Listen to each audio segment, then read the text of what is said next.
Hello everyone, this is Ranting Ray. Welcome back to my series covering reviewing old Charlie Kirk videos on his YouTube channel. Today we're going to be looking at a compilation called Ultimate Charlie Kirk Best Debate Moments Montage.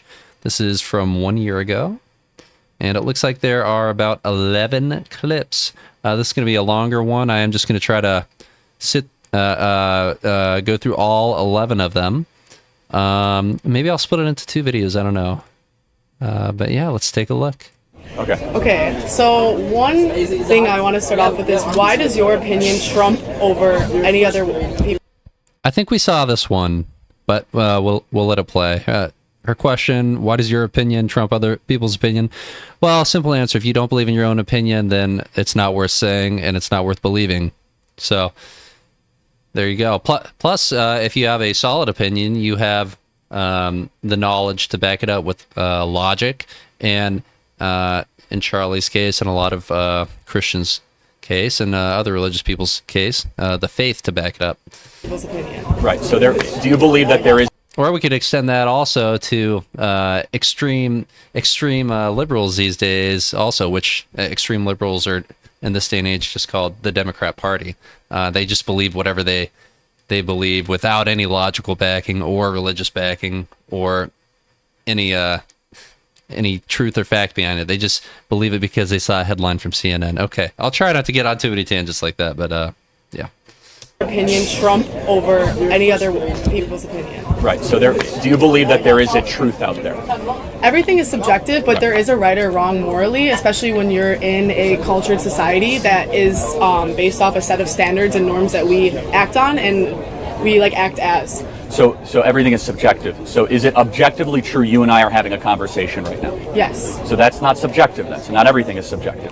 So why do you believe morals? Yeah, right. So something is objective. Yes, but I remember because this girl, I thought she interrupted the first time, but she was actually very nice throughout. And then this absolute bozo here started shouting over people, and he even shouted down this girl right here, this bozo.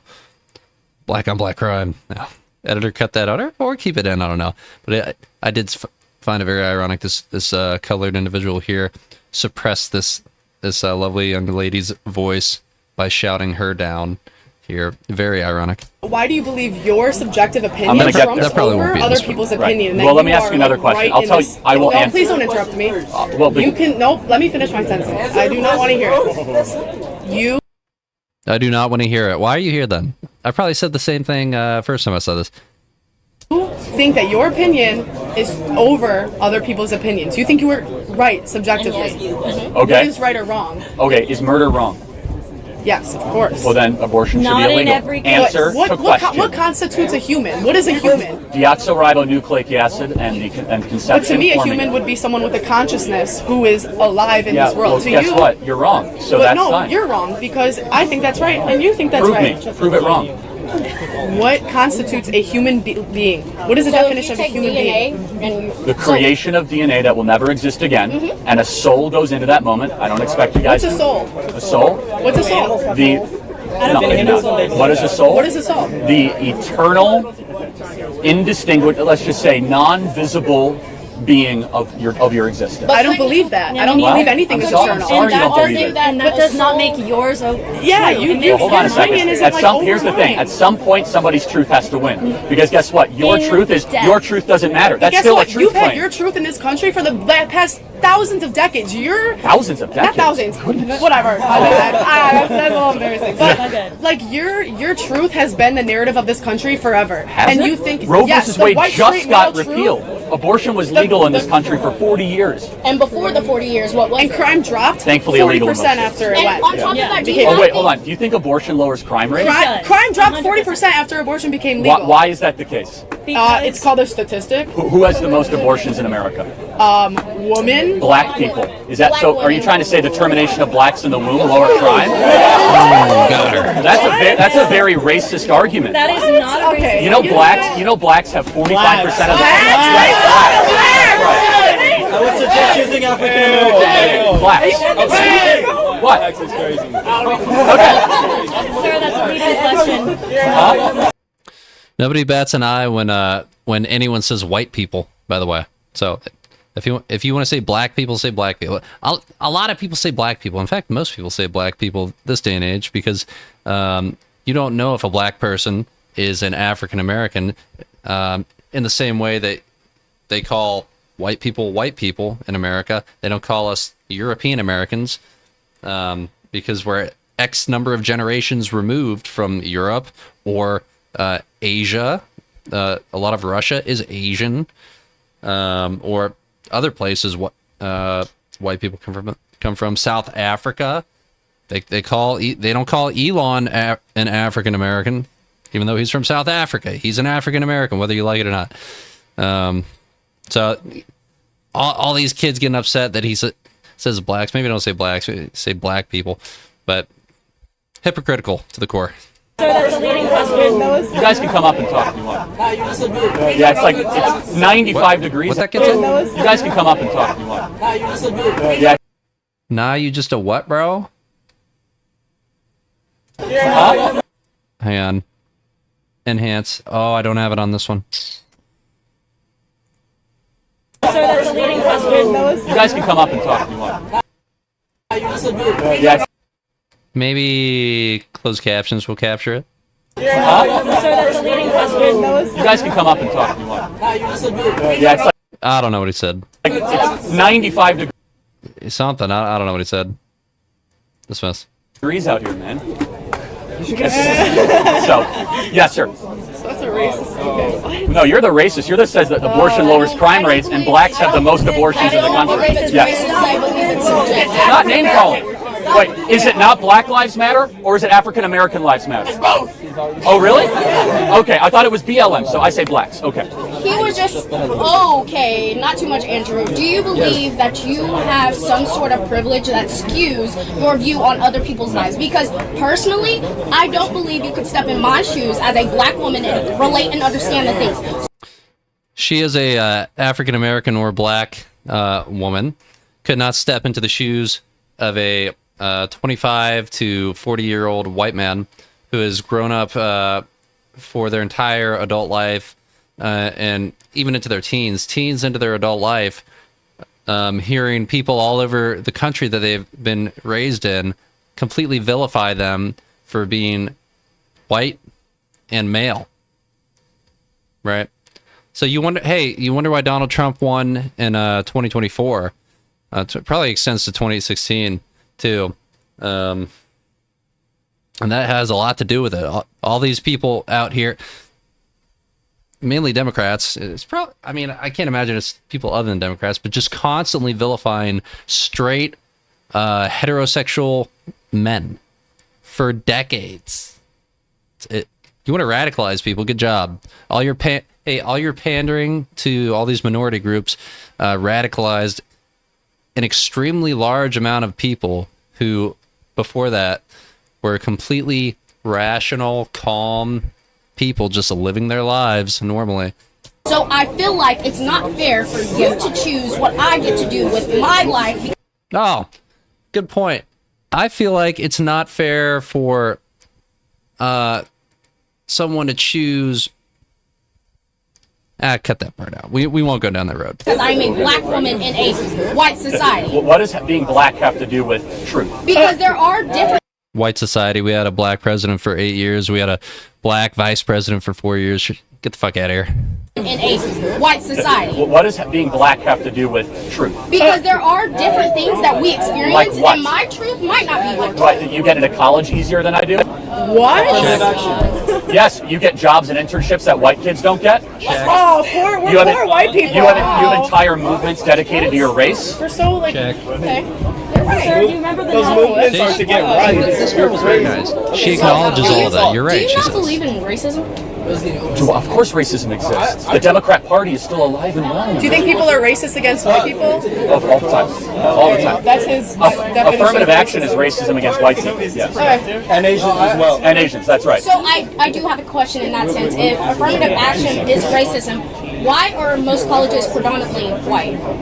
Why are they most predominantly white? Why are most colleges, public colleges, They reflect the demographics of the country, because the country is predominantly white, and then it gets further diluted by HBCUs where a lot of people of color go. So these are people of color going to HBCUs rather than bringing those percentiles up at other colleges where they would have gone if the HBCUs didn't exist or just didn't exist, right? Are predominantly white. We're a majority white country. You realize that, right? So You see this guy here? Points to some random guy. Hey, you're ugly. Watch. Predominantly white. we're a majority white country. You realize that, right? Loser. So colleges are the depiction of the nation. Okay. No, what did she say? I get distracted by the idiot here. I was hoping they'd cut the clip before this guy starts being a complete jackass, a worthless jackass who shouldn't even be here. He's just going to derail it. But he already started. Hopefully they cut it before he talks over this poor girl here. Let's go back. I'll try to listen to her. We're a majority white country. You realize that, right? So colleges are the depiction of the nation. Wait. I'm sorry. Go back a little more. I do have a question in that sense. If affirmative action is racism, why are most colleges predominantly white? Why are they most predominantly white? Why are most colleges, public colleges, are predominantly white? We're a majority white country. You realize that, right? So colleges are the depiction of the nation. Okay. And actually, blacks on campus are disproportionate more than their population in certain areas, in certain campuses, than their population because of affirmative action. In HBCUs? Is that what Certain you're talking campuses. About? Are you talking about HBCUs? So, but let me just ask a more broad philosophical question. Why does skin color matter at all? Why should we care about it? Because of the society we live in. Wait, hold Because on. of the But society no. You're dismissing anything that has ever happened to someone of color Let me ask by you a saying question. that. What can you do, or what can I do that you can't do? What law? Explain how Affirmative action is lowering God, of they test kept standards this and guy. quota for a quota. You're an idiot. No, it's I'm not. gonna tell you It's how the way it it works. I'm gonna tell you how it works. 'cause I Let him read talk. it. It's the way it works. I'm not going to entertain fallacies. No, Tell me, you why? entertain me because I Just let him Why? talk. We have to hear your fallacies. It's fine. Why does skin color matter? let him talk. Well, don't I call him an idiot. believe skin Be color respectful. matters He's being because of the respectful. society He's not we being are respectful. in. Do you know how And this I guess shit it works? goes It's called into Because what? Like this is what I'm talking about. This guy called some guy off screen that way ugly earlier. Now he says wrong. You're an idiot. Now he's talking over this poor girl to somebody behind her. I don't know. Maybe this guy, his head looks like he's turned toward him. I was hoping they'd cut that part out because I don't want to hear this idiot just be an asshole and cut people off. How long is this part? Oh, this is a long part. So they kept all that nonsense in. All right, let me try to hear what she says. See, she's like, shut up. She's. I'll use the pointer that you can't see me pointing. See? She's like, shut up, idiot. Shush, silence. I'm not going to entertain I'll fallacies. try to listen to Tell what me, she says. You why? entertain me because I Just let him Why? talk. We have to hear your fallacies. Why? It's fine. Why does skin color matter? let him talk. Well, don't I call him an idiot. believe skin Be color respectful. matters He's being because of the respectful. society He's not we being are respectful. in. Do you know how And this I guess shit it works? goes It's called into critical rights. race theory. Removing Yes, it rights is. Because of the society we have I'll lived do it in, too. race is a factor. If from the beginning of time race wasn't a factor, and there was never anybody who was oppressed because of their race, I feel like it would not play a part in anything that we do. But because literally less. Oh, it's just Charlie. If they were interrupting you, I was. You can see how black on Dude, black. this poor girl. I feel so bad for her. Like she's in the middle of a thought, and I didn't catch this earlier. It's not just this idiot jabbing back and forth with someone behind her. Bunch of idiots off screen on this side just start singing for no reason. I feel so bad for her because she was making a point, and now it just got completely dropped. And look how upset she is. I feel so bad for her. Hey, did I just If they were interrupting you, I was. You can see how black on black crime. Hey, did I just Do I believe in black on black crime? Yeah. It's abundant. Explain, please. Yeah, it's the number one cause of death in many black. What kind of question is that? Do you believe in black on black crime? What's there to believe? Like, even if you disagree with how Republicans or independents or even some Democrats frame black on black crime statistics, it's not a belief. It's a statement of fact. It's not a belief. What are you talking about? Do you believe in black on black crime? Do you believe in air? Do you believe in water?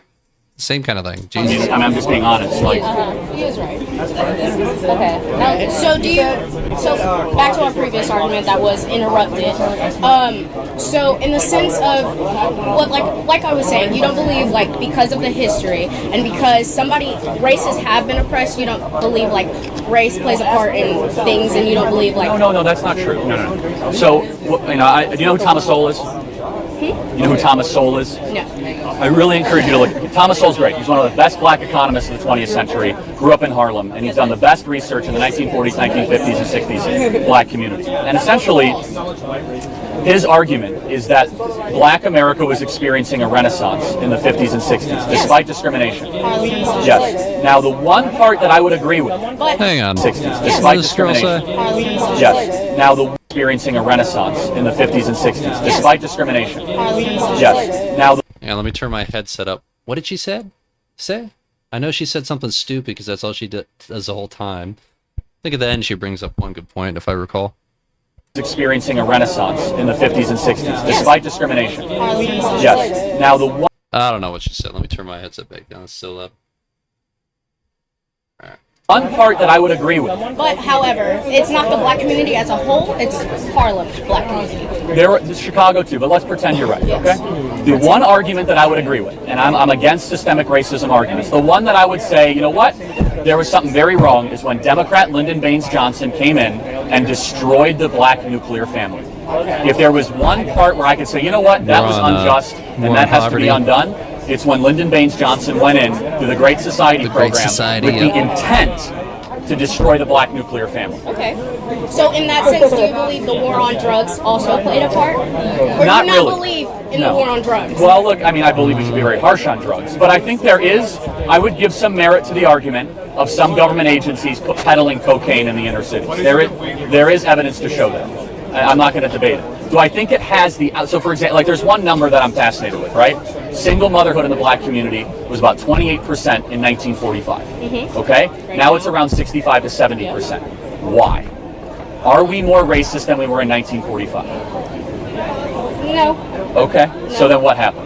The war on drugs. Okay, the fair war enough. on drugs. The demolishing the nuclear family in a sense. Right, And we I agree. believe due to the history that's happened, racism is still very prevalent in a lot of this a lot of the systems that are in America, correct? Yeah. So no, of course not. But I was actually caught by your shirt. You know, Malcolm X was super pro-life. Yes. I think Malcolm X could teach a lot of the black movement something, because it more so than Martin Luther King, because Malcolm X, I'm getting there. Malcolm X, some people don't describe him correctly as being violent, right? That was a very small part of his literature. He was very big on trying to get black America to succeed despite the white liberal. Yes. And Not the white liberal. He did say white liberal. Oh, you go look up the Malcolm X white liberal quote. And so I think that's interesting. Just think about it. Go look up what Malcolm X warned against white liberals owning black America for their own gain. And now Democrats, they very clearly have enslaved a majority of the black population mentally. It's very clear. Which is exactly what BLM is. Okay, so back to my initial Yeah. point. Back to my initial point. You don't believe that my truth can be different than yours, specifically No, based on race. experiences can be different, but there is always a truth. I'll give you an example. We all might have 5 different opinions of a car crash, right? But eventually a truth will be revealed of what really happened. Does that make sense? So you believe that your truth is the truth that you have found yourself is the ultimate truth. And then the guy I would hope so. Yeah. Super. And I'm willing to learn. And then make America great again. Otherwise, He walked I mean, up, was like, oh, and I'm actually, I think Malcolm X could teach us a lot right now. Yes. What do you think about like the 1960s and 70s militarization of the police? The shift in the police. Yeah, I mean, I'm generally very pro-police. What about the military? I mean, What? the question is what came first, and I honestly don't know the answer. Was it the rise in crime, or was it the Well, police that went into the inner? If you knew what you were talking about, you would know the answer. Yeah, it's not so clear. Because there was a massive crime wave in the early 1970s in New York, where a lot of New Yorkers demanded more police with heavier weaponry and the ability to enforce the law. And post-militarization of the police, crime went up. And then it went down in the 80s. Correlate Violent that crime idea. went big time down. Well, big let's talk time. about the 10 years that right after. What happened there? What do you think happened? So you're drawing a correlation between police officers being militarized and more people committing crimes. Over militarization of the police, yes. Is Why? Not exactly more people committing crimes, more people being arrested for crimes Okay. and put into Could jail be. or Okay. minor Yeah, I mean, crimes. I can't disagree with that. The prison system, I mean, we account for. Yeah, I mean, for why do people go to prison, right? Because they commit crimes. So Let me ask you this: if you knew, Okay. All right, I might cut that whole section out because we've seen that one before. And so you're drawing a correlation with I don't crimes. I don't really see much. Yeah. in crimes, more people being. Prison, right? would you agree? Let me get to the start of this. Frame by frame. How many frames are in a second? We'll get there. We've gone through 2 seconds. Oh. Okay, so I might cut that whole part out because we've talked about that video before, and it's really just painful for me to watch because one, the blonde girl is just stupid. She brings up something accurate at the end, but she's just stupid and rude the entire time. And then the stupid and rude idiot on the left as well. I'll probably cut that part out. So we'll probably pick it up here. So yeah, looks like I thought they were gonna do like 11 clips from 11 different things, but they just put more chapters in there. So we have one. Looks like this is all from this one whatever podcast. It's a majority of it, and then a bunch from one other speaking event. Okay, so we'll probably just pick it up from here with the whatever podcast. Let's go. Let me ask you this: if you knew for certain the baby, would you agree it's a baby? Is that a good term to use if it's in a womb? Is that a baby? I think most people would say fetus. Probably fetus. Yeah. Okay, so what does fetus mean in Latin? I think a fetus is a growing child. It's a Yeah, developing you're child. right, Molly. You know it means a little human. Yeah. It's just using fetus is nothing more than a cope for what you know it is. It's a baby, right? So it's just Obviously not if we're here debating it. I don't think it's as well. settled Then as what? you You think don't it have to use is. the word fetus. It just makes people feel better. It's obviously a baby. No, I mean, obviously you wouldn't take like, a fetus that just has like a heart and like their brain isn't fully formed and be like, that's the same as like a 1 month old. Yeah. Like we obviously see differences between development Okay. from then and there. So, but then how about 30 weeks?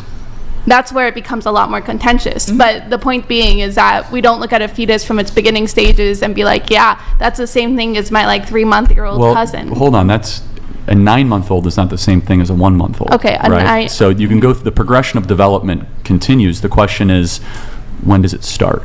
Yeah, that's $1 million question. I agree with that. So Do you wouldn't- think conception? Of course, that's the only answer. Most women, I don't believe, even know that they're pregnant before 6 weeks. But So like around like the heartbeats Yeah, and but stuff like that. the knowledge of your pregnancy doesn't mean that you're not pregnant. No, that's not what I'm saying. But I'm saying like practicality wise, there are many instances of women who have miscarriages without even ever Yeah. knowing, because it might just present as like a very heavy cycle that month. That's fine, but it doesn't make it any less a life, right? I Sure, have go ahead, Molly. No, but do you mourn that miscarriage in the same Of way you course, mourn like 100%, an yes. abortion, like a conscious Not the same way. choice? No, it's not the same way. No, but it's still a tragedy. A miscarriage is a tragedy, but So an do you- abortion. Even if she doesn't know about it? But an abortion is an act of human will.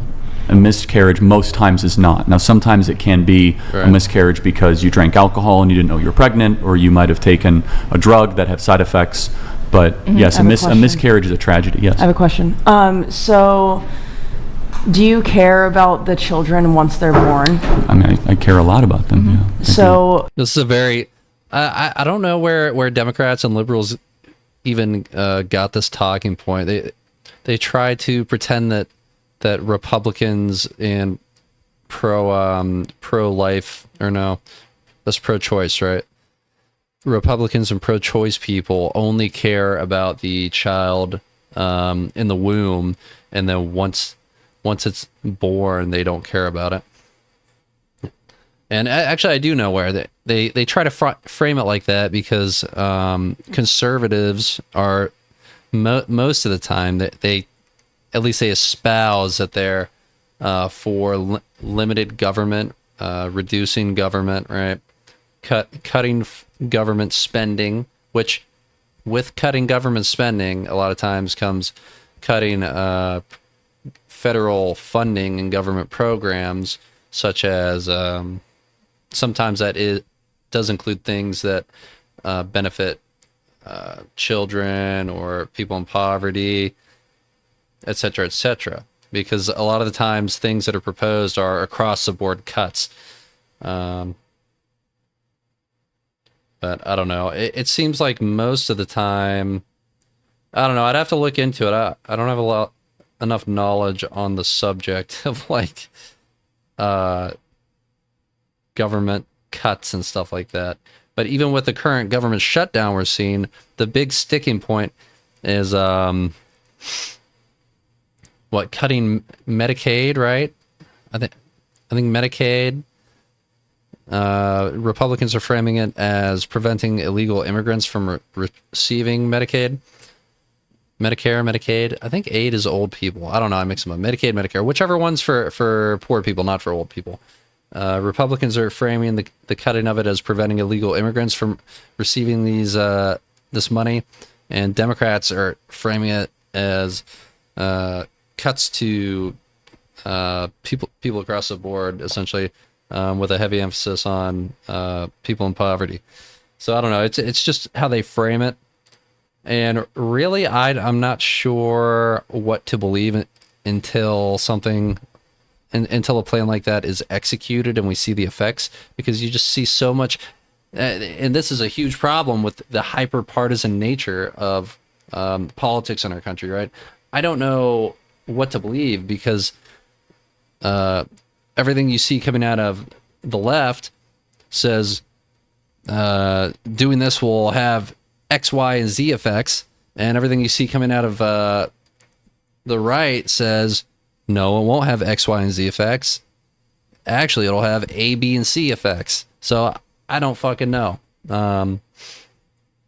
But you know, it is inarguable that when someone comes into the country illegally, if they have a medical episode or a medical event, and they go, and either an ambulance comes or they go to an emergency room and they retrieve that medical care, doctors are they are what's the word?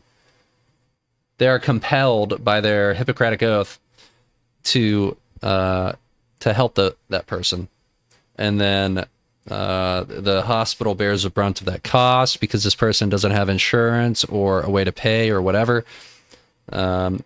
And then the way that's paid for is through taxes, right? So there is money in one way or another going towards helping these people. And then we also have statements from hospitals around the country saying they weren't able to render aid or medical care to people waiting, presumably American citizens, because they have been oversaturated with patients who are in fact illegal immigrants.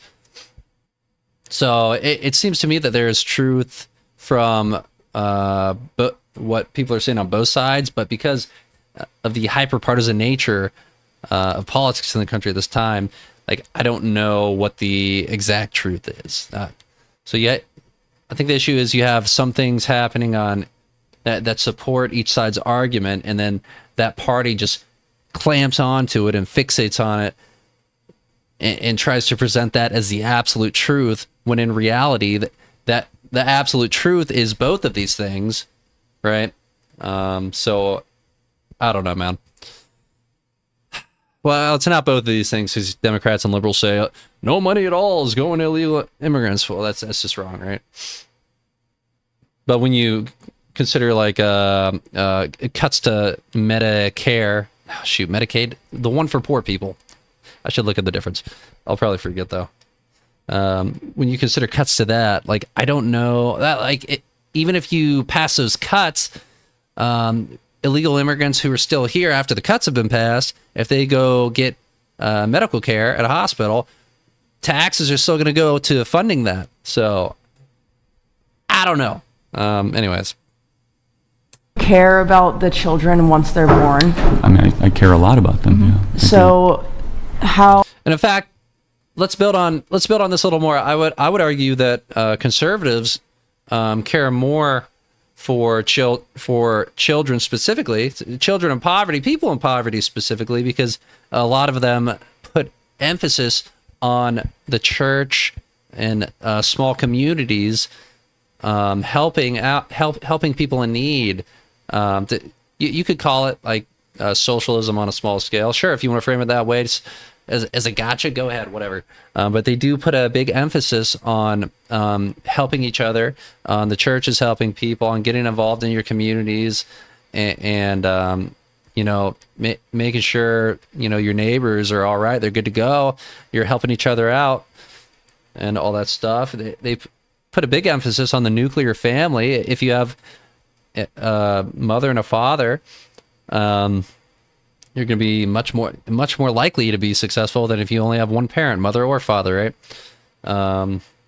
So all these things, in my mind at least, make conservatives much more pro, much more on the side of people in poverty and these children after they're born than Democrats, who, from what I've seen in my life, their solution seems for everything pretty much seems to just be let's throw a bunch of one-time money at things, or instant money at things, and then we'll ignore the results. We won't even keep up with it or track it, see how it plays out. We'll ignore it, and then when people ask, hey, what are you going to do for these people? What did you do for these people? We'll say, well, we gave them this money that one time, and hey, if you vote for us, we're going to give you some money too. We'll give you a COVID stimulus check. Vote for us.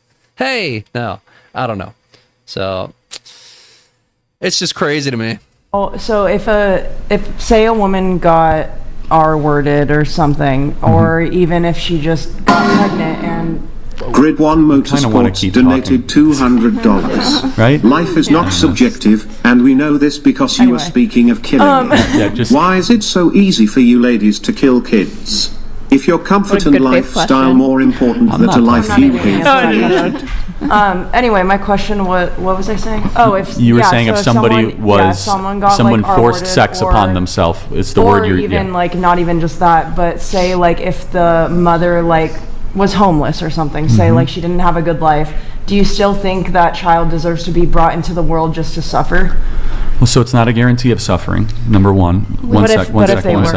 The answer is yes, the life should be brought into the world. There are twice as many people on the adoption waiting list. There's so many people. Well, let me ask you guys, and I'm just curious, how many abortions do you think there are a year in America? I have no Tens idea. of thousands, I assume. More than that. Any other guesses? Way more than that. No clue. What if I told you there was over 1 million abortions every year? That wouldn't surprise me at all. But you went from tens of thousands to 1 million. I mean, there's billions of people on the No. Yeah, there's 340 million in America. That's right. No, but do you think as far as like reported ones, because even just reporting data is going to be incomplete that doesn't count mifepristone, which is the chemical abortion that people have at home. It doesn't count Plan B, right? So, and even if like abortion were illegal, for example, we stopped gathering data on like who procures abortions, there would be so many. There's so many now, even with states where it's still legal. Texas, it's gone down dramatically. So hundreds of thousands. No, they're still happening. It's just they're happening, not being accounted for. About 90% abortion. Women are just doing it to themselves. Right. It's a 90% abortion reduction rate in Texas. I don't want to dwell on that too much. He doesn't want to get into it, but she makes a good point. If you make abortion illegal, you'll get less reporting on it, and you'll get people doing back alley abortions. That's why it definitely should not be illegal, but I don't know, man. I mean, maybe it should be. I don't know. I don't really have a strong stance on abortion. I probably lean more pro-choice and pro-life, honestly. But like Charlie's arguments are undeniable if you see it from the perspective of the child, of it being a child, of it being a human being at conception. His arguments are undeniable, if you agree with him on that. And that's what's tough for me is I think I do agree with him on that. But then you do have that problem of back alley abortions driven by making abortion illegal, right? it's going to happen. It's just like prohibition in the 1920s with alcohol, right? You had speakeasies pop up, people smuggling in alcohol and like rims of cars and all kinds of stuff. So if you make something illegal, people they're still gonna do it. They're just gonna do it illegally, right? But I don't know. But certain things you need to keep illegal, though, such as like hard drugs. You can't just let hard drugs be legal because then you're going to get exposure to. Well, I mean, I guess argument there is you make it legal for adults, maybe like 21 and up. Oh, excuse me, 18 and up, 21 and up, whatever. But I don't know. It's not. See, this is one of the reasons the abortion question is always so hot and contentious, right? It's not a simple issue. It's very, very, very complicated. Very complicated legislatively, and very complicated emotionally, and very complicated from whatever perspective you look at it. I don't know. Much though, so there's 1 million abortions every single year. And there's twice as many people there's 2 million people actively on the adoption waiting list. So there's really no such thing currently, there could be, but currently, of an unwanted child. That's a really good point, though. See, Charlie makes some great arguments. Like, okay, if there was just more awareness of how many people are on the adoption waiting list, then that would convince a lot more women to follow through with the birth instead of getting an abortion and then putting that child up for adoption. That could be a partial solution, at least. So there's 2 million people wanting to adopt, and there's 1 million people that have abortions every. But we should remember that just because there's 2 million people on this adoption waiting list doesn't mean they're all fit to be parents, or they'd all be approved to adopt a child. It's very difficult to adopt a child. It's not like it's hard to adopt a puppy. I mean, it's a lot harder than getting approved to adopt a puppy or a cat or something like that. It's a very tough. Every single year. So 1 million people wanting to adopt, and there's 1 million people that have abortions every single year. So there's twice as many people that want to get a child. Now, there's a longer conversation about making it less bureaucratic without allowing bad people to adopt kids for bad reasons. I'm perfectly open for that conversation. But to answer your question, I don't love the premise. It's a really good question because a lot of people have it. I don't necessarily believe being born in poverty is a death sentence or is a reason to terminate. Of course not. No. But abortion is a death sentence. So I don't think poverty should give you a death sentence. Would you say abortion is murder? Oh, of course, 100%. Do you think that people who procure abortions, women specifically, Yes. a woman who procures an abortion should go to jail for getting one? Absolutely, yeah. They're the moral equivalent of Auschwitz. Really? Yes. Millions of women are not the basically women. the same as like Nazi Not the women. death No, camp the guards. women are victims. They're lied to. 90% of women do not see an ultrasound before they have an abortion. They have no idea what's happened to them. They're the victims here. It is the abortionists that are doing this. But let me ask you, and I mean this, have you guys ever seen an abortion on a video? I'm sorry. If women are the victims here, why should they be jailed? Well, I don't believe they should be jailed. I think just said they should be abortionists. How is it that the you can abortionists, believe that the doctors- abortion is murder, but a murderer shouldn't go to jail? I didn't say that. The doctors, the abortionists, the people that call themselves doctors, the people that put women under general anesthesia and go into. But women do. They ask for it. They are doctors. They're medical. Are you going to just discount the accountability of the woman in that decision? My current perspective is because the women are not given what is called informed consent, that the women should not be penalized. They should not be. They shouldn't be penalized. In fact, they should be given grace from a system that has lied to them and has misled them. They are not given the full picture of exactly what's happening to them. Informed consent has not happened. So these women are the victims. The abortionists, I'd agree with that. Even when they went in and gave me 2 caps on my teeth, I had zero clue what the procedure was. I thought they were just going to I don't know, maybe like with orthotics for your feet, maybe go take like a little mold and print out something to fit that and just like plop it on there, put some kind of like cement stuff on there, which I mean they did like cement epoxy type stuff. But no, they go in there, they grind your tooth down to like a little spike pretty much, and then they put like a whole new fake cap. It's like a whole new fake looking tooth, and they just plop it right over this like spike shape. They grind it out. Oh my God. I would have had second thoughts if they told me that. Now they showed a video and everything for when I did my wisdom teeth.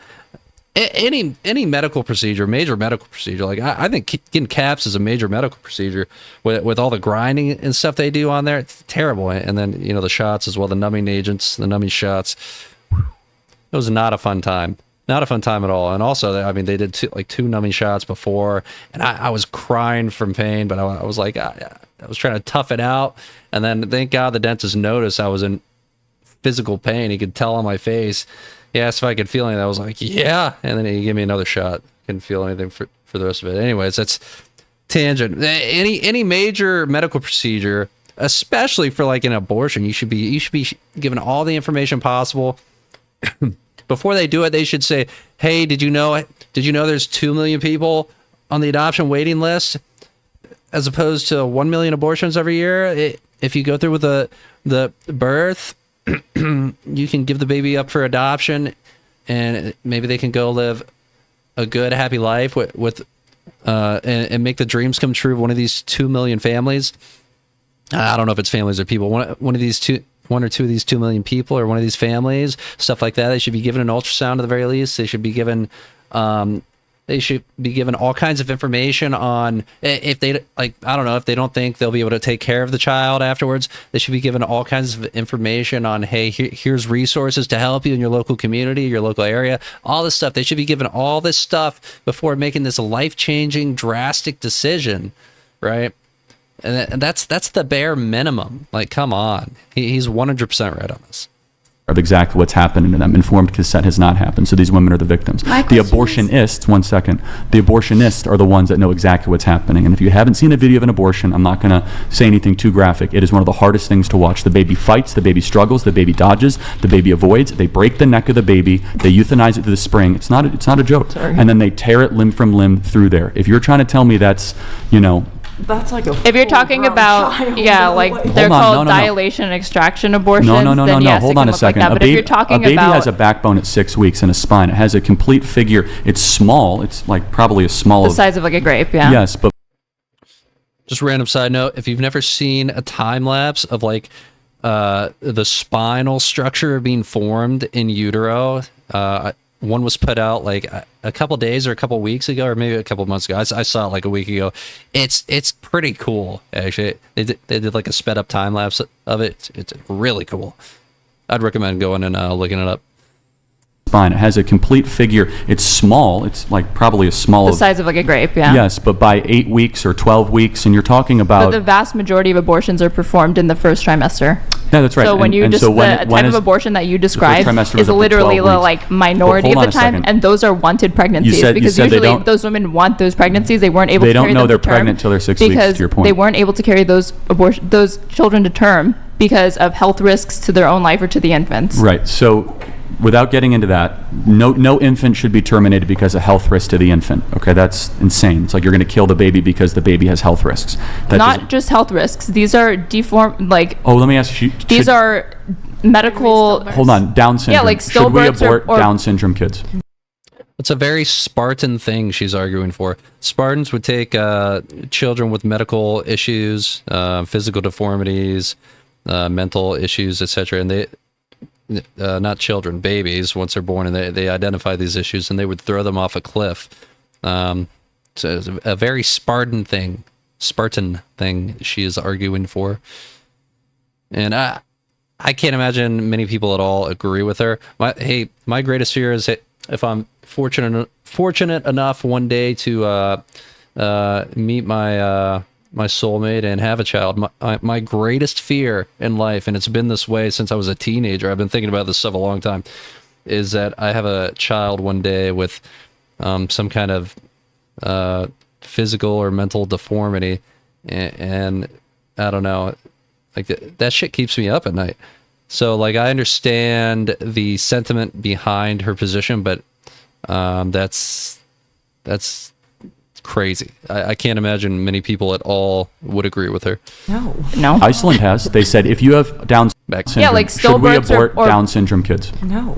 Iceland has. They said if you have Down syndrome, you're done. So that's not a new phenomenon. They have gotten rid of Down syndrome. If you have a DNA test of Down syndrome, they abort the kid. I think that's cruel and unusual. That is. Yeah. Okay, we agree. Good. I think there are frivolous reasons to procure abortions, but I don't believe that just because there are frivolous reasons to get them, that means it should be outlawed. But should murder be outlawed? Yeah. Okay. But like you were saying, Then you even though you believe that those women have a hand in committing the murder and infanticide basically of their own children, they shouldn't go to jail. They have not been given informed consent. Do you have that opinion with people who are addicted to drugs? Do you think only drug dealers should go to jail, but not people who actually try to buy drugs and consume them? It depends what drug it is. It depends the category, the class, the Is there a single drug where you would say that somebody who is buying and consuming drugs that they are addicted to should not be going to jail, but only their drug dealer should be going to jail? I mean, I think fentanyl and heroin potentially, but I don't see the benefit of putting a junkie in jail if they haven't committed a crime related, we'll just say a crime. I think they should be taken off the street for their own safety and for the safety of people around them, but not sent to jail. I think they should be sent to rehabilitation institutions or facilities. And I do think they should be forced to stay there until they get clean. And they should be forced to undergo some kind of extended or extensive program after they get clean to help them reintegrate into society. Because even if you apprehend these people and you force them into a facility like this, and you force them to go through withdrawal and all this stuff, and you force them to get clean, if you don't follow that with some, I don't know what it would look like, but if you don't follow it with some kind of extensive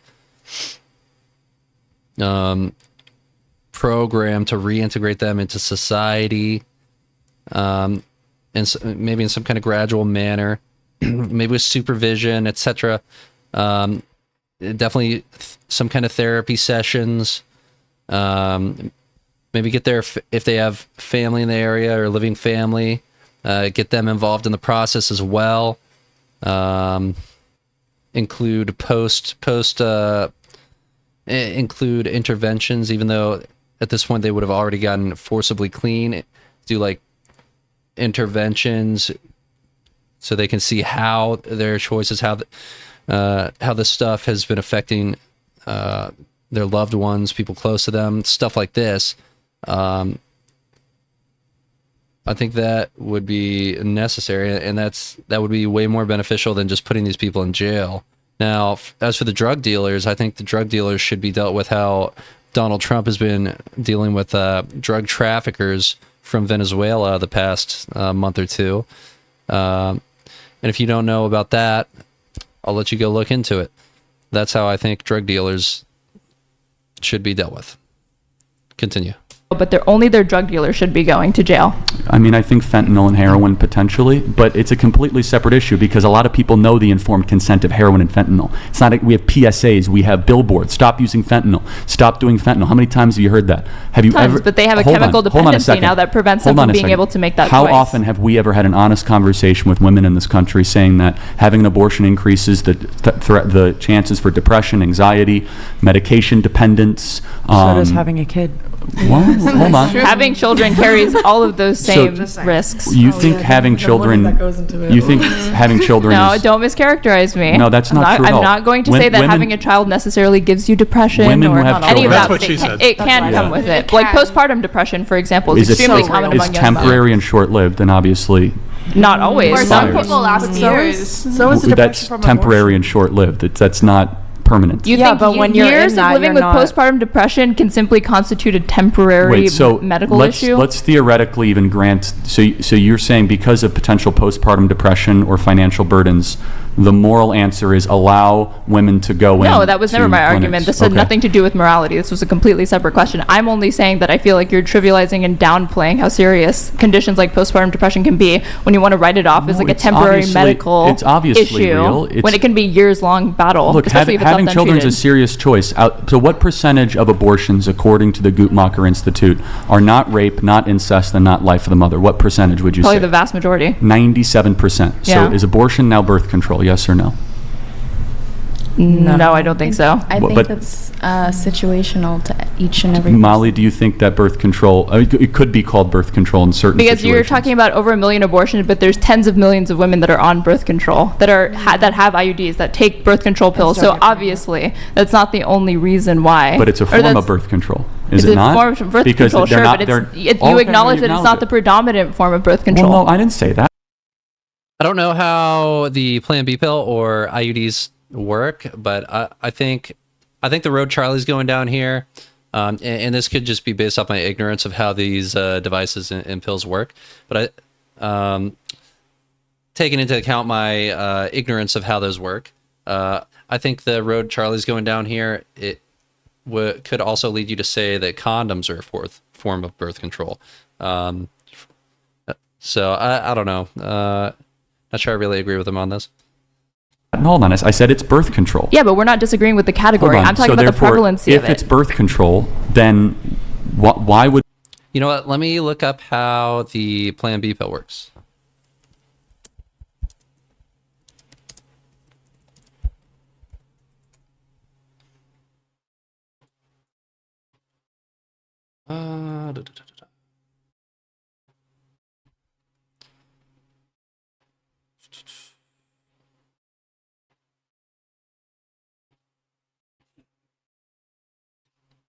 Okay.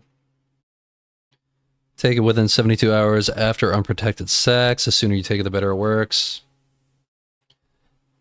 Okay, so like statements like this are a red flag to me. The sooner you take it, the better it works. I mean, it either works or it doesn't, right?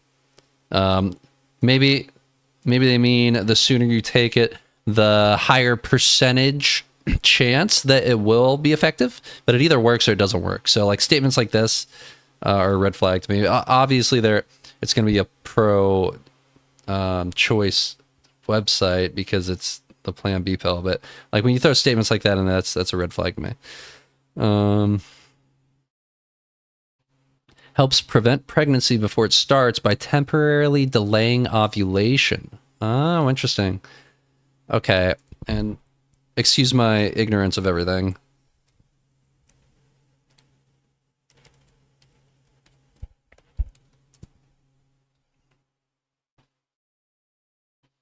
Ovulation is the release of the egg from one of the ovaries. It occurs about 2 weeks before the start of the menstrual period. Okay, I mean that's fine then. So if all the pill does is prevent the release of the egg, and that theoretically that would just prevent sperm from coming in contact with the egg, so there would be no insemination, so there would be no pregnancy, there would be no life. That was bugging me, sorry.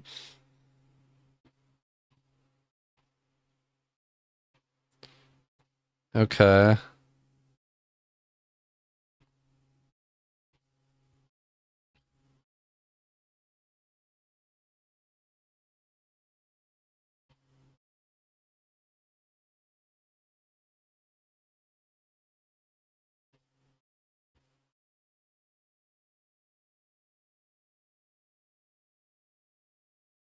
Okay, yeah.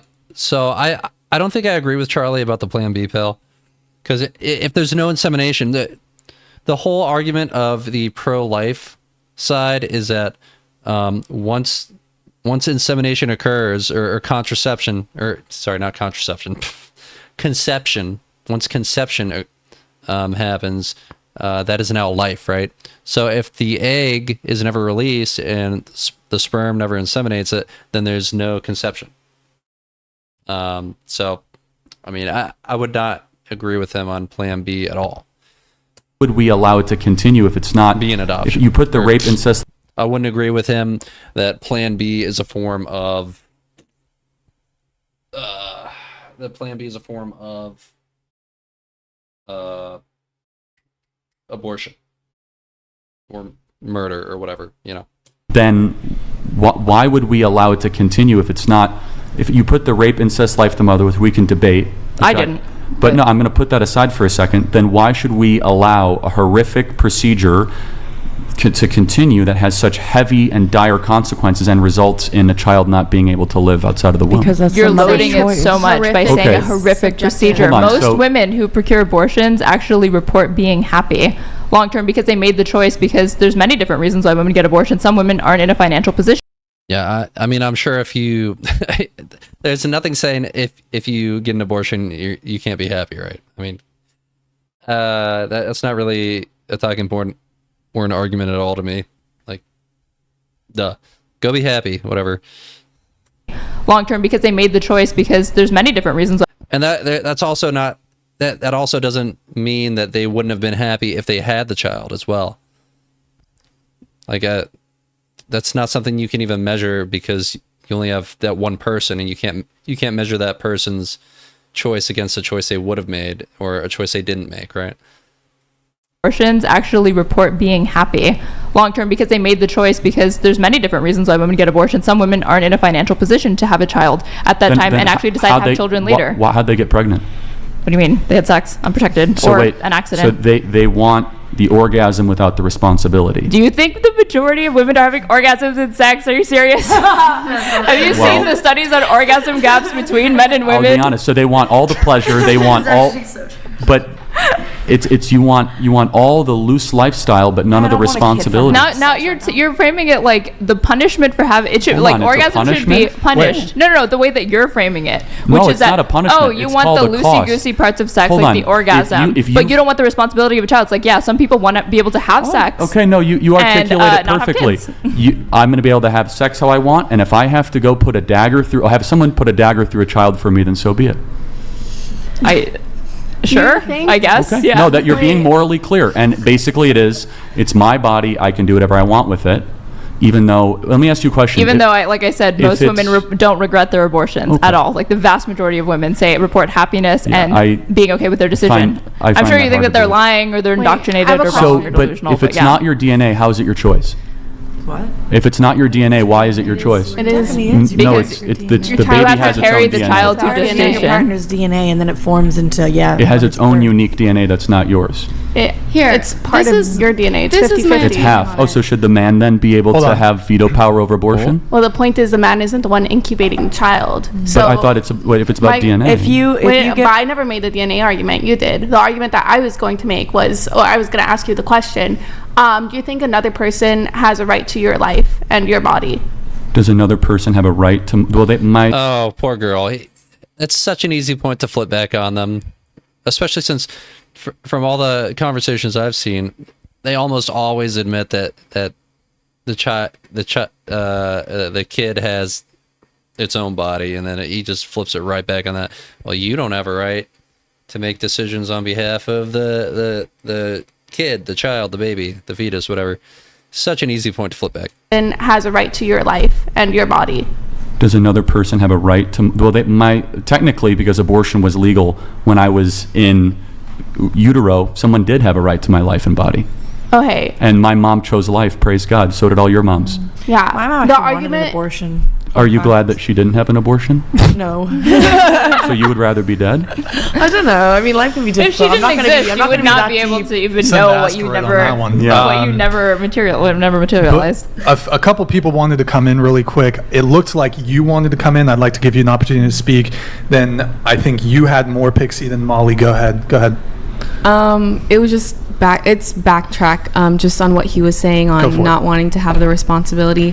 I think that's really, I don't really think that makes sense, because I don't think sex is just for reproduction. It's just like asking you, like every time, I'm not trying to bring in your wife, but every time you have sex with your wife, it's purely for reproduction. I feel like that is very inaccurate.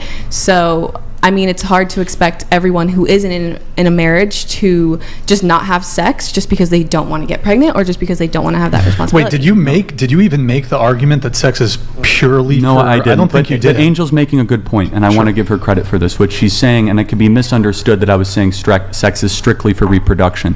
What I was saying is that everything in life has consequences and choices, right? Correct, and yes. at times, the mainstream predominant narrative is that sex comes with almost no downsides, and we're going to give you either the technology, the procedure, or whatever to try to limit those downsides. But the difference is that when my wife and I have sex, if she results to be pregnant, which she did, is that we live with that consequence, which happens to be a positive consequence, right? A huge blessing. Now, I understand what I'm saying is very, very radical and very unpopular, but the ideal should be far less people having premarital sex and trying to have sex within marital guidelines, or at the very least monogamous guidelines, okay? So that if there was to be a pregnancy, that baby could be loved and cared for and brought into this world. I understand it's a hard ideal to even grasp and comprehend in a world where everything is very sex positive and sex abundant, but it's an ideal that I defend nonetheless. I think a point a lot of people don't bring up, and a lot of these pro-life people don't bring up as well, that would really strengthen their argument in this, is that, or we won't even say pro-life, we'll say people who advocate for no sex outside of marriage. A really big point they don't use, I've never seen any of them use, is that physical contact, intimacy between two people releases such an extreme level of oxytocin that it does create similar. It's similar to what happens with addiction. It's an addictive thing. So it is beneficial, especially in the beginning of a relationship, to abstain from physical contact, making out, this sexual acts, all this stuff. That way your body doesn't fool you or trick you into thinking you're in love with this person, when really really you're in lust with this person, right? And sometimes being in lust with someone can lead to being in love with them. But it seems to me that more often than not, when you become in lust with someone, it just convinces you that you're in love with them when you're not really in love with them. Maybe you don't even know them very well still. So it is an extremely addictive thing, and it's a body over mind situation, and you always want to maintain that mind over body thing, right? I mean, I don't think there's anything that's in contradiction with being sex positive, but also wanting to help prevent unwanted pregnancies. I would just say to those women and those people having sex that you should be using birth control and family planning methods to make sure that you don't have any unexpected pregnancies that you don't want to have. That's fair. To skip the abortion part altogether. I don't think anybody loves their abortion. I only said that people just don't regret them. Are you guys familiar with what's happening with the chemical abortion craze that's going on right now? No. The pill? No, not the pill. That's different. I'm talking about where they're mailing chemical abortion packets. Oh yeah. Where women are bleeding out and emergency room visits are up nearly 300%. Wow, You guys should look into it. It's a very serious thing. But why is that? Because abortion, it's harder. It's because women don't have access to safe abortion, so they start resorting to these sorts of methods that are There's no such thing as a safe abortion. Let me be honest. Really? You just said that there were millions of women that got an abortion, but you're going to say that none of them were, and all of them died after? All the babies did. But did the women? Is it safe? Is it unsafe for a woman to procure an abortion? But it doesn't. Well, hold on. Answer that question. Is it unsafe for a woman to procure an abortion? Every single abortion. You know it's not unsafe. That's why you want to answer. There has to be risk associated with getting an abortion. I'm not saying. I mean, let's just check. Risks of abortion procedure. Like that's a very invasive procedure, right? Oh god, no, life choice. Oh god, it's not what I'm looking for. Oh Jesus, heavy bleeding, damage to the womb, infection, including sepsis. Okay, there's a list of risks, just like with any invasive medical procedure. I mean, I don't know. I don't think you can die.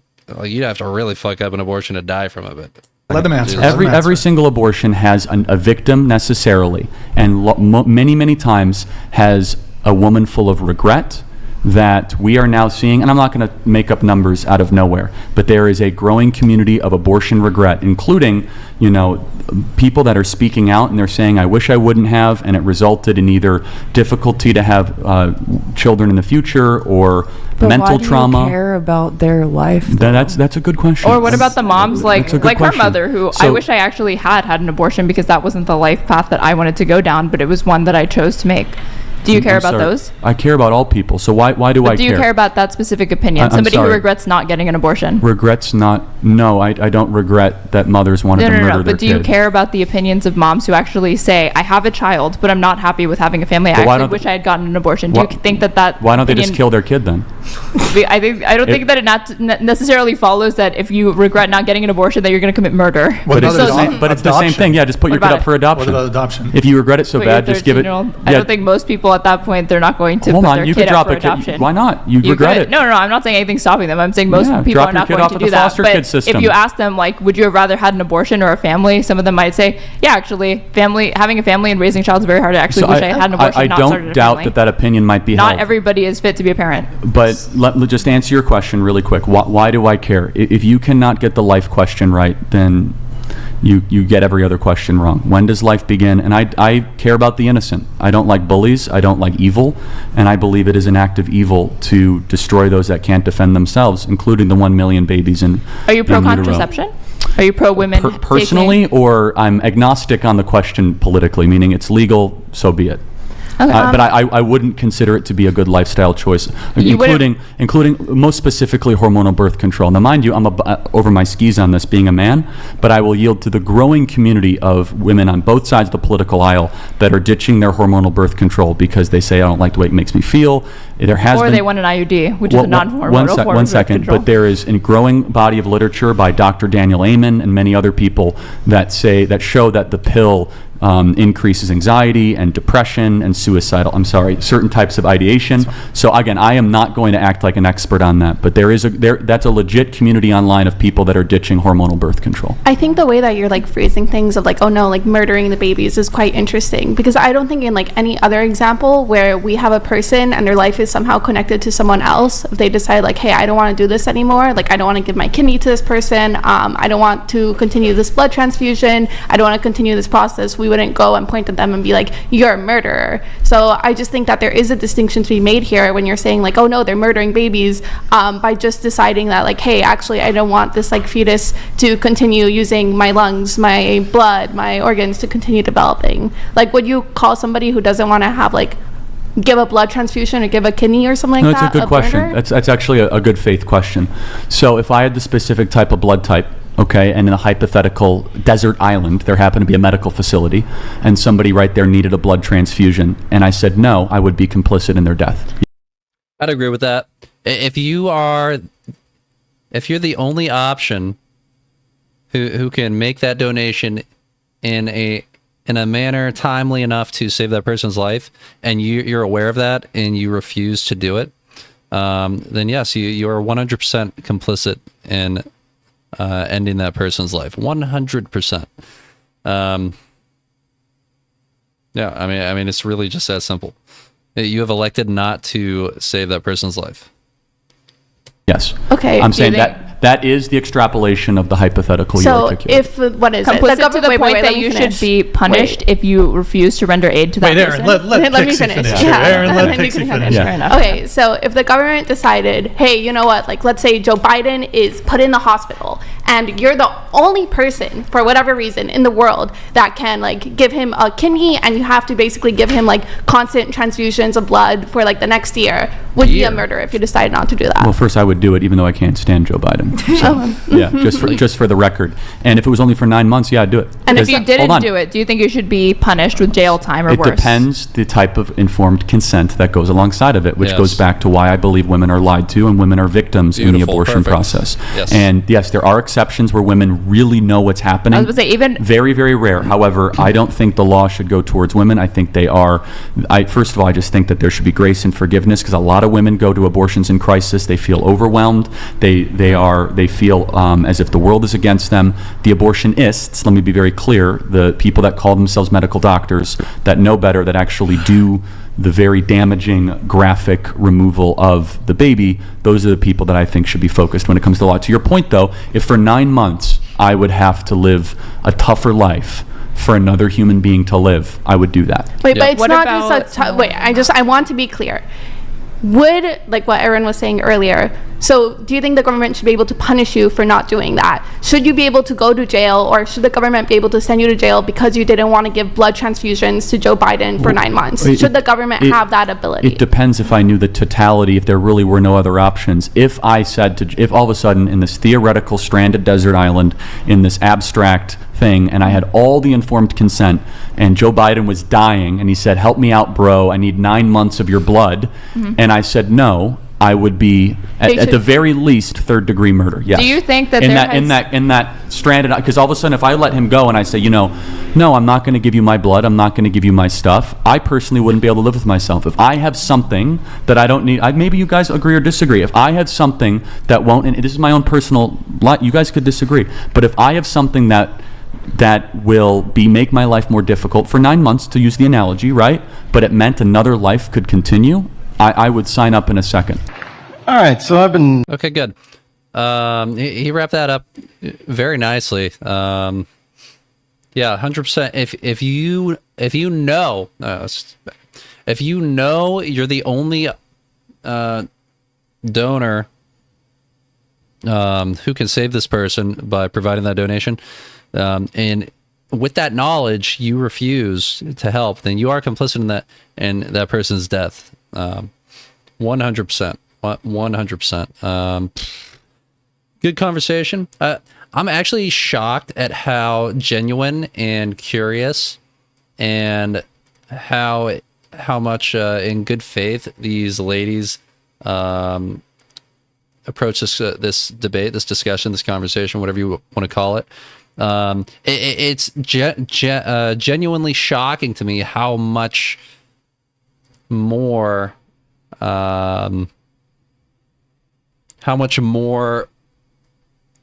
was I don't know, like contrast this conversation to Charlie talking with the college students earlier, and it's a night and day.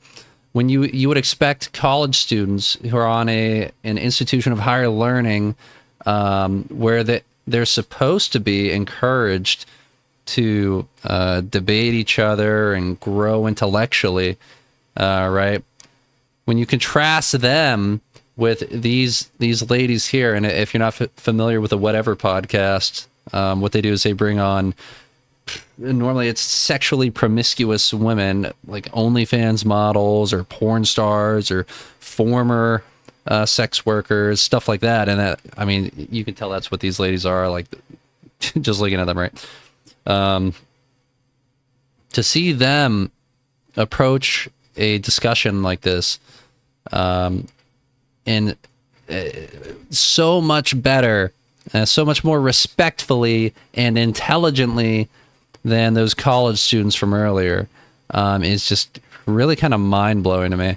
And with that said, I guess I'll leave that section in. I was going to cut it because it's from a video I watched already, but I'll leave it in just for the sake of that contrast, because it's so stark, that it's, I think it's a shocking statement on the state of our college campuses these days.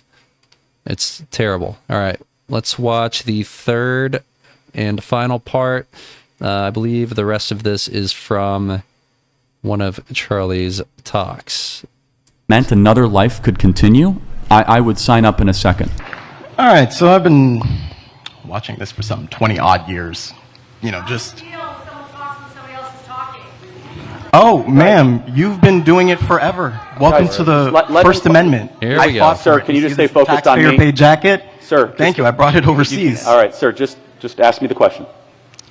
So what is it about conservatives and this whole racism thing? Like, you guys are always just saying that it's either not a thing or it's, just not in any of the institutions or the police department. But it seems that over the past 18 years, we've had several race riots. And the biggest one being in 2020, So it's like, how are we still denying segregation in a city where we can clearly see what fucking neighborhoods are white, which ones are black, which ones are Latino, and we know how we got there. So it's like, what is it with conservatives and admitting that there's a problem and not addressing it? Because it seems like you guys want to be obsessed with, oh, the gender thing or the racism thing, and then you guys say, oh, it's not here, it's not a big problem. But why are millions of people rioting every couple years? Let's break this down piece by piece. Back up. Once you start talking, it was quite a long question. Let's break this down piece by piece. All right, sir, just ask me the question. So what is it about conservatives and this whole racism thing? Like, you guys are always just saying that it's either not a thing or it's... I don't think you'll find any person on any side of the aisle who says racism is not a thing. Everybody acknowledges there are racist people out there. You know, just not in any of the institutions or... There are certainly racist institutions. You have affirmative action, which is racist against the people it does not prioritize, specifically white men, and they also include Asian people in there as well, because Asians generally outperform other minorities, so they're normally not included in affirmative action. And then the same is now DEI policies, which is just affirmative action 2.0. These similarly are explicitly racist against white men, straight white men for DEI. Explicit institutionalized racism against people of a one gender, one race, white men, and now one sexual identity, straight white men. The police department, but it seems that over the... And same for the police department. There are bad apples in the police department. Everybody knows this. The police department is made up of people, and any institution or any job or any career or any organization or any group of people will have, well, large enough, will have bad apples in it. That's a fact of life. We all know this. Everybody knows this, except, I guess, this gentleman. It's, you know, just not in any of the institutions or the police department, but it seems that over the past 18 years, we've had several race riots, and the biggest one being in 2020. So it's like, how are we still denying? So we've had several race riots over the past 18 years, right? And he specifically highlights 2020. This is George Floyd. Excuse me. This goes back to the police conversation. Okay, there's a couple bad apples. They did. Actually, I kind of forget the details of the George Floyd case, but okay, let's say they murdered George Floyd, and hell, let's even say he got the guy got let off the hook. What's his name? Chauvin, David Chauvin, Danny Chauvin, D Chauvin, or something. Let's say he murdered him and he got let off the hook. The entire framing of the situation, they framed it. The left side of the aisle, Democrats and liberals, they framed it as a race thing, when the reality of it was a bad police practice they put into practice, which was a knee on the back of the neck. You ask anybody, they'll tell you that's not a thing the police should do, right? Because I mean, you think of the weight behind kneeling on somebody, and then the fragility of the human neck. Even if it's a giant person, super fragile, does not take a lot of force at all to puncture straight through someone's neck. If you didn't know. So you ask anybody, they'll tell you that is not a practice police should be using, or anybody should be using. And then liberal groups and Democrat groups just straight up pushed the riots that occurred. They straight up funded it, resourced it, etc. And then mayors and politicians in some of the cities just let it happen, gave stand down orders to their police, etc., etc. It was terrible. So, race riots, and the biggest one being in 2020. So it's like, how are we still denying segregation in a city where we can clearly see what... Who's denying segregation? If anything, black people are encouraging segregation by continuing things like HBCUs. Although, again, I will say every time I bring up HBCUs, I do want to mention this so people don't get too mad if anyone ever sees this. HBCUs do not prohibit or deny people who are not black from applying there and attending there. They're just historically black colleges and universities. So it's really owing to their history that they get an overwhelming majority of black people that attend there. But we are seeing things like Harvard graduation ceremonies. After the main graduation ceremony, it was found out recently that they conduct race-specific graduation ceremonies, one for black people, one for Asian people, etc., etc. There were like 5 different categories. That's some racist shit. So there's definitely segregation going on. But again, it's not by white people, my dude. And then the Supreme Court is also currently arguing... what is it? It's something about redrawing county lines or something. Voting districts, I think. I'm pretty sure it's voting districts, like gerrymandering. And the argument for it, which is being defended by Democrats, this whole situation confuses me, because the argument for it is that it allows a bigger voice for minorities in certain districts. But then you take a look at I forget what state it was, but it's like 1 out of the 6 districts. They drew the district specifically and intentionally around like every person of color in that area, so that district is like almost entirely black people. So the reason that confuses the shit out of me is because, okay, now they all have their voice represented in this one district, right? But now you've taken, if you just did like, I don't know, normal fucking districts, like, what's a normal district look like nowadays with all the gerrymandering that's happened? I don't fucking know. But I'd say you just slice that motherfucker up, right? But if you just did like a normal districting and not based on race, you'd probably have a lot of those black people having influence, having their voice heard in multiple districts. That seems more equitable to me than segregating them all into one district. No? I don't know. It doesn't make any fucking sense to me. Anyways. So it's like, how are we still denying segregation in a city where we can clearly see what fucking neighborhoods are white, which ones are black, which ones are... Yep, gentrification is a thing that's happened. And reverse gentrification is also something we observe here and there when cities die or areas die. In a city where we can clearly see what fucking neighborhoods are white, which ones are black, which ones are Latino, and we know how we got there. So it's like, what is it with conservatives and admitting that there's a problem and not addressing it? Because it seems like you guys want to be obsessed with, the gender thing. Let's go to that point. What is it with conservatives in admitting there is a problem and what do you say, not addressing it? There's a problem and not addressing it. And not addressing it. I think from what I've seen, Republicans and conservatives consistently and repeatedly and constantly are identifying problems and coming up with possible solutions to them.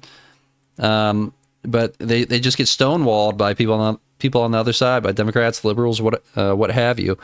And from what I've seen, the only thing Democrats do is they try to just pump money, like one-time payments to people. They want to do reparations. Here's a one-time payment. They want to do all these things. They want to increase welfare instead of coming up with solutions.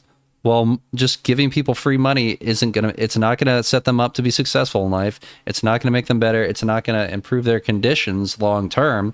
Maybe it will short term, but it's been proven not to be beneficial long term. Yet that's still all they advocate for. So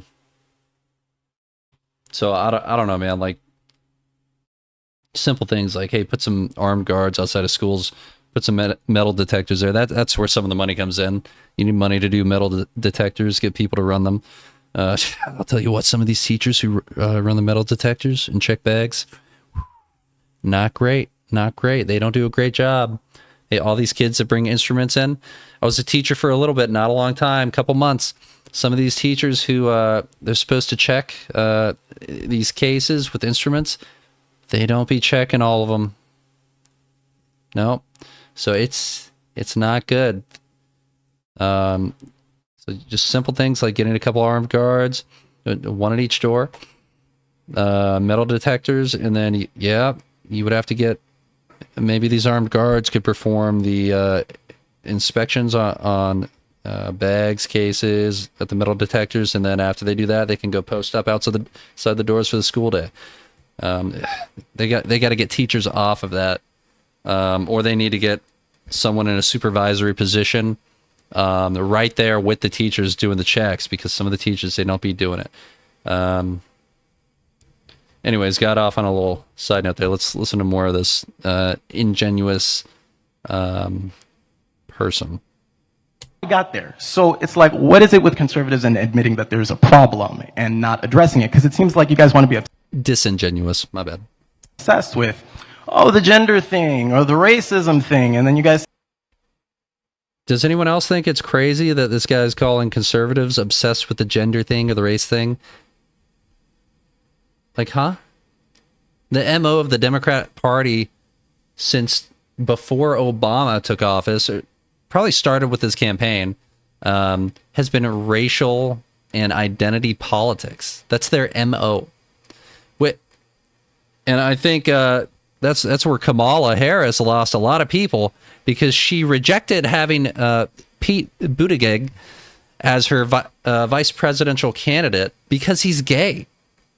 So she came out of a party. She's representing a party that for the past 15 years plus has been exclusively focused on identity politics. And then she says, no, he can't be my vice presidential pick because he's gay. That's a doozy. Hey, nice one, Kamala. You really blew that one up. Say, it's not here, it's not a big problem. But why are millions of people rioting every couple of years? So let me. Millions of people rioting every couple of years. That's a gross exaggeration, especially when you know that most of these protesters and rioters are the same people. They literally get bussed around. I don't know who funds them, but they get funded and bussed around to a bunch of places all over the place, and then it looks like there's more people, but no, you see fat white guy number one in St. Louis, in LA, in Chicago. They're literally being bussed around. Same couple of people. Because we can say that it's Democrats and shit, right? Well, let me ask you a question. Go ahead. So, what do you think is a bigger problem facing America, single fatherhood or racism? Racism, by far. That's how Can you say that? Say that in the microphone. Racism, by far, because racism gets people killed, not single fatherhood. Well, no, a single motherhood. Let me be more specific. So single moms, their fathers leaving the home, you think is a bigger problem than racism? No, sir. You're gonna have. Single parent households get people killed too, indirectly, because you have there's probably studies out there on this, but children growing up in a single parent household, much less likely to succeed. I mean, just look at Carmelo Anthony. Hang on, before I speak on that. We ain't talking about the basketball player, by the way. I love Carmelo Anthony, the basketball player.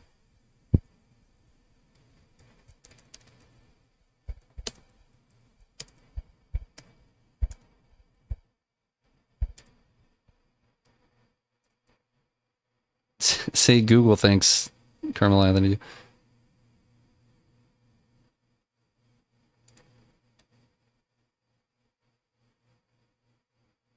Mother?